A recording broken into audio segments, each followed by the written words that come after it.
Here's your wrestling news for January 18th, 2026. Your headlines for today include Drew McIntyre comes up short in high-stakes Undisputed title clash, real reason Aleister Black has vanished from WWE TV revealed, neck surgery leaves Kevin Owens' WWE future in question, Concussion forces WWE star to quit the company, WWE locker room buzzing over Jade Cargill injuring other wrestlers, why WWE quietly removed the Street Profits from TV, Dixie Carter's TNA role clarified after AMC surprise appearance, WWE 2K26 set for huge upgrade, new match types confirmed.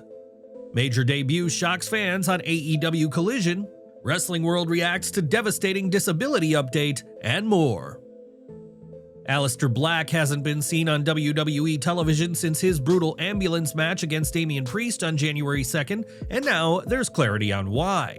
According to PW Insider, on January 17, 2026, Black's absence is entirely intentional and part of WWE's effort to sell the violent aftermath of the SmackDown main event. Officials deliberately pulled him from television following the match, which ended with Black being slammed through a windshield and thrown from the top of an ambulance. PW Insider further noted that Black is dealing with some minor wear and tear coming out of the match, which isn't surprising given the level of physical punishment involved, but nothing serious enough that would have kept him off TV if WWE wanted him back immediately. At this point, there is no confirmed timetable for Aleister Black's return. However, the extended absence has only added to the mystique surrounding his character, keeping fans guessing about when and how he'll resurface. What do you want to see when Aleister Black returns to SmackDown? Who should be his first feud back? Share your thoughts in the comments below. After suffering a serious neck injury in April 2025, Kevin Owens was pulled from WrestleMania 42, sidelining one of WWE's most reliable performers. While fans were encouraged later in the year when Owens shared a brief rehab training video, that optimism has cooled. According to internal sources cited by Fightful Select, Owens did not undergo surgery until July 2025, several months after the initial injury. Since then, there has been no indication that he has resumed full in-ring training. The report further notes that WWE currently has no creative plans in place for his return.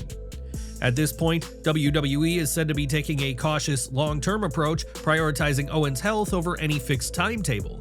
Neck injuries are taken seriously within the company, given how often they alter or even end careers. While the door remains open for a return, there is no push to accelerate the process. Although the Royal Rumble was once viewed internally as a possible target, that scenario now appears increasingly unlikely as Owens continues his recovery. When, or if, Kevin Owens returns remains an open question, but for now, WWE appears focused on making sure it's done the right way. Jade Cargill may not be facing any formal issues with WWE officials, but her name is quietly circulating in backstage conversations. During a recent Fightful Select Q&A, Sean Ross Sapp addressed growing locker room chatter following a series of injuries involving B-Fab, Michin, and Tiffany Stratton, all of which occurred after matches with the reigning WWE Women's Champion. Sapp stated that while there's no official issue on record, the pattern hasn't gone unnoticed within the locker room. At the same time, online speculation has begun to grow, with some fans suggesting WWE may be exercising caution by keeping Cargill out of title defenses for more than 75 days. However, there is no report confirming that this is tied to internal confidence issues, making that part of the conversation speculative rather than sourced. For now, the situation appears to be one of quiet discussion rather than formal concern, with WWE continuing to monitor things without making any visible changes. Do you think the concerns around Jade Cargill are fair, or is the locker room chatter getting ahead of the facts? Share your thoughts in the comments below. Dixie Carter's surprise appearance on TNA Wrestling drew loud boos from the crowd, but according to a new report, fans shouldn't expect her to stick around. According to Fightful Select, on January 16, 2026, Carter's appearance during the January 15th episode was just a cameo, not the beginning of an on-screen return or executive role. Carter was introduced by TNA executive Carlos Silva before the main event title match between Frankie Kazarian and Mike Santana, and tried to speak briefly about the company's 24-year history, but the crowd wasn't having it. She was loudly booed until Bully Ray came out, hugged her, and took charge by joining the commentary desk. Despite stepping away from Power years ago, her on-screen presence still triggers strong reactions, but based on this update, fans really shouldn't expect a Dixie Carter reboot. Were the boos fair, or has Dixie Carter earned some respect after all these years? Sound off in the comments below. WWE 2K26 just took a major step forward in match variety, with 4 new match types now confirmed, several of which fans have been asking for over a decade. According to a January 16th report from Insider Gaming, sources have revealed that WWE 2K26 will introduce 4 additional match types, making it one of the most diverse entries in the franchise's history. 3 of the additions are returning fan-favorite stipulations, while 1 will debut in a WWE 2K title for the first time. The headline reveal is the long-awaited return of the I Quit match, which has not appeared in the series since WWE 2K14, released in October 2013. Also making a comeback is the Inferno match, a visually intense stipulation where victory is achieved by setting an opponent on fire. Another returning favorite is the 3 Stages of Hell match, a staple from the SmackDown vs. Raw era. This format allows players to choose 3 different match stipulations for a brutal 2 out of 3 falls contest. Rounding out the additions is an entirely new stipulation, the Dumpster match. While full details have not yet been revealed, early indications suggest it could function similarly to a casket match, with players needing to throw their opponent into a dumpster to secure the win. Insider Gaming noted that more information is expected soon. In a final update, intergender matches, introduced last year in WWE 2K25, are also set to return and will be expanded into additional game modes, allowing for even more roster flexibility. With the I Quit match, Inferno match, 3 Stages of Hell, and the all-new Dumpster match joining an already stacked lineup, WWE 2K26 appears to be leaning heavily into both variety and chaos. Which match type are you most excited to play in WWE 2K26? And what dream matchups are you already planning? Drop your thoughts in the comments below. Enjoying the video? A quick like goes a long way in helping us grow and deliver more wrestling news you care about. Sally Grace's WWE aspirations came to an abrupt halt after suffering a concussion, a setback that ultimately led her to step away from her WWE Performance Center tryout. On January 16th, Grace shared a video on Instagram confirming that she had withdrawn from the tryout process, citing brain trauma and safety concerns following an injury sustained during training. The influencer and content creator explained that she was struck in the head during an improvisation drill, an incident that resulted in memory loss, confusion, and a medically confirmed concussion. According to Grace, the situation escalated during a subsequent intense training session where she realized she had reached her physical and mental breaking point. Sounds stupid right now. I'm literally so Sally Grace, how is the WWE tryouts going on right now? Tell me what's happening. Well, they're going on right now. I'm just not there because I got hit in the head a bunch of times in an unsafe manner, and I am stupid.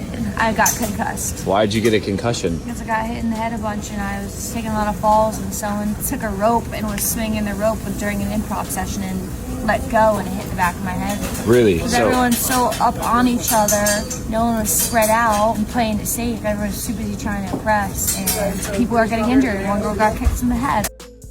Rather than ending with a contract offer, Sally Grace's WWE tryout concluded with a concussion and a decision to prioritize her long-term health. Her choice to walk away has sparked wider discussion about how tryouts are conducted and whether enough safeguards are in place to protect new talent from serious injury on day 1. Did Sally Grace make the right decision by stepping away? And should WWE reevaluate how it handles safety during tryouts at the Performance Center? Share your thoughts in the comments below. At a live event in Newcastle, Drew McIntyre defended the Undisputed WWE Championship against Cody Rhodes. As the match progressed, McIntyre appeared to sense that momentum was shifting away from him and made a calculated decision to protect his title at all costs. The contest came to an abrupt end when McIntyre delivered a low blow, intentionally getting himself disqualified. While Rhodes was awarded the victory via disqualification, McIntyre walked away still in possession of the Undisputed WWE Championship. Rhodes wasn't finished making his statement. After the match, the American Nightmare put the Scotsman through a table before standing over him and holding up the championship, sending a clear message that his pursuit of the title is far from over. Speculation has already begun that Rhodes could win the Royal Rumble in 2026 and set his sights on McIntyre for a championship showdown at WrestleMania 42. The belief has only grown stronger amid reports that WWE has moved away from plans for a Cody Rhodes vs. Roman Reigns match on the grandest stage of them all. Do you think WWE is lining up Cody Rhodes for another WrestleMania title moment, or is this just one chapter in a much longer rivalry with Drew McIntyre? Montez Ford and Angelo Dawkins have been absent from WWE television for months, but their disappearance has not been due to injury. Instead, it appears to be a creative decision. According to F4W Online, neither member of the Street Profits is dealing with any physical issues. WWE reportedly chose to pull the team from television in order to reset their act creatively. Their most recent appearance came on the October 10th, 2025 edition of Friday Night SmackDown, where they challenged the Wyatt Six for the WWE Tag Team Championships and came up short. Since that loss, the duo has not been featured on WWE programming. The extended absence has fueled speculation, particularly surrounding Ford. On November 12th, Ford posted a cryptic vignette on social media that immediately caught fans' attention. Shedding the high-intensity charisma he's known for, Ford appeared in a tailored suit, calmly sipping a drink and projecting a far more serious, calculated presence. The video carried a slick tone that felt worlds apart from the fun-loving, high-flyer audiences have seen for years. Many fans viewed the vignette as an early sign of a potential solo character shift, though WWE has seemingly opted to delay any immediate follow-up. Whether that reset leads to a darker version of Ford, a refreshed tag team presentation, or something entirely different remains to be seen. Do you want to see the Street Profits return as a dominant tag team, or is it finally time for Montez Ford to break out on his own? Share your thoughts in the comments. Tony Khan continues to keep an eye out for new talent to strengthen AEW's roster, and this time he's brought in an entire unit. The Rascals have officially made their AEW debut. The trio appeared in a backstage segment on AEW Collision this week, immediately showcasing the same chemistry and personality that made them stand out elsewhere. From the brief introduction alone, it was clear that while the company has changed, their identity hasn't. Later in the night, the Crew stable called them out, setting the stage for the Rascals' first AEW match. It's a strong opportunity for the group to make an early statement and show exactly what they bring to the table on AEW television. With their official arrival now in the books, attention turns to how AEW plans to use them moving forward. What's your take on the Rascals in AEW? Do you think they're set up for a strong run in the company? Let us know your thoughts in the comments. Daria Ray may now be running things on screen in TNA Wrestling, but fans shouldn't expect to see her lacing up the boots anytime soon.